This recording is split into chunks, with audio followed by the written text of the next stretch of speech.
2024 में आप प्रधानमंत्री के चेहरे के रूप में किसको देखते हैं? मोदी जी को। किन वजहों से देखते हैं सर आप?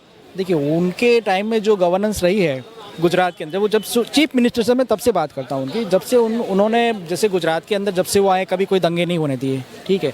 पब्लिक को इतना सेफ कर दिया कि महिलाएं भी रात को अगर 12-1 बजे घूमती हैं तो वो सेफ़ हैं, उनके लिए कोई थ्रेट नहीं है, कोई डर नहीं है, ठीक है। अगर कोई कानून हाथ में ले लेता है तो तुरंत कार्रवाई होती है उनके अगेंस्ट में, ठीक है।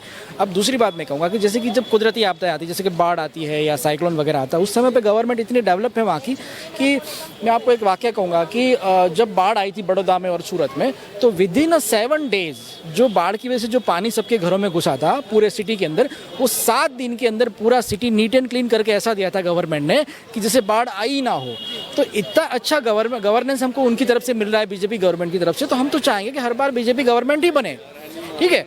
दूसरा, साइक्लोन आया था वहाँ पे 2 बार, 2098 में आया था एक साइक्लोन, तब वो द्वारका वाला कोस्टल एरिया पूरा ख़राब कर दिया था। उस समय भी उन्होंने 20-22 दिन के अंदर पूरा जो बिजली वगैरह चली गई थी वो पूरा सिस्टम उन्होंने वापस खड़ा करके हर घर तक पानी बिजली पहुँचा दिया था, ठीक। उसके बाद अभी जब ताउते आया था, जब जो दीव से लेके सोमनाथ तक पूरा अंदर आया था, जो उसमें तकरीबन 12-13 हज़ार करोड़ का लॉस हुआ था गवर्नमेंट का, तो उस समय में भी उन्होंने जो बिजली और जो सड़क व्यवस्था जो खराब थी, उन्होंने 20 दिन के अंदर गवर्नमेंट ने पब्लिक को खड़ा करके दे दिया था सारा सिस्टम उन्होंने।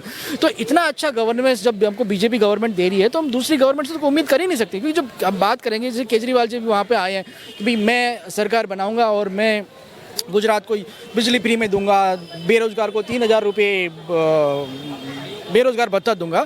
तो गुजरात की जो जनता है वो बिजनेस माइंडेड है, ठीक है। वो गवर्नमेंट को कमा के गवर्नमेंट को पैसा देती है, ठीक है। अब जो बिजली फ्री की बात कर रहे हैं वहाँ पे, तो गुजरात के तकरीबन 70% घर ऐसे हैं जिसके ऊपर सोलर पैनल लगे हैं, वो बिजली जनरेट करके गवर्नमेंट को सेल करते हैं, उससे उनकी इनकम होती है।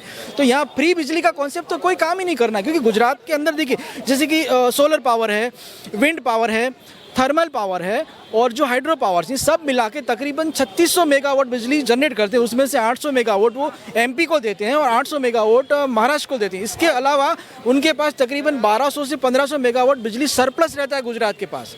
तो वहाँ उनका जो फ्री वाला कॉन्सेप्ट है वो तो मैं कहूँगा कि अगर एक मुख्यमंत्री लेवल का आदमी गुजरात की इतनी जो समृद्ध जनता है उनको बोलेगी मैं आपको फ्री में दूंगा, तो वो कॉन्सेप्ट तो वहाँ चलना नहीं है मैडम। पर सर केजरीवाल जी तो अच्छे स्कूलों की भी बात कर रहे हैं, अच्छे मोहल्ला क्लिनिकों की बात कर रहे हैं, आप तो सिर्फ मुफ्त बिजली और पानी की बात कर रहे हैं, उस पर क्या कहना चाहेंगे? देखिए, मैं आपको कहूँगा स्कूलों की बात करें तो गुजरात का एजुकेशन और गुजरात की इकोनॉमी आप कहूँगा जो 35 स्टेट हैं इंडिया के, उसमें से सबसे स्ट्रॉन्ग इकोनॉमी गुजरात की है।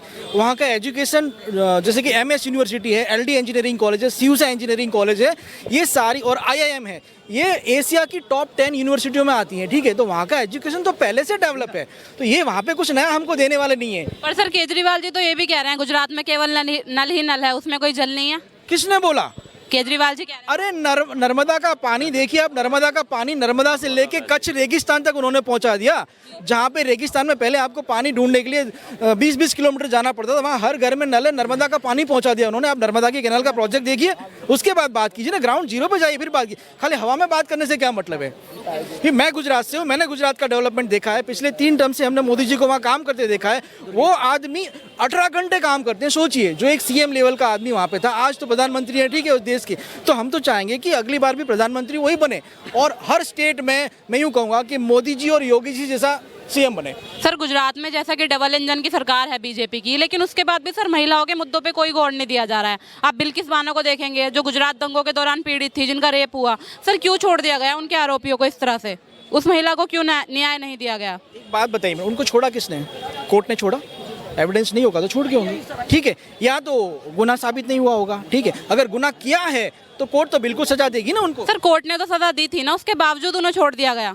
देखिए, यहाँ पे जो ये मैटर है कोर्ट का, ठीक है, इसमें मैं जनता की तरह भी कुछ नहीं कह सकता हूँ, सरकार भी कुछ नहीं कर सकती है, ठीक है। अगर कोई भी डिस्प्यूटेड मैटर आता है तो सरकार की जिम्मेदारी बनती है वो कोर्ट को दे दे।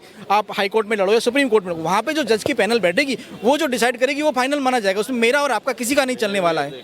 ठीक है सर, बहुत बहुत धन्यवाद। आप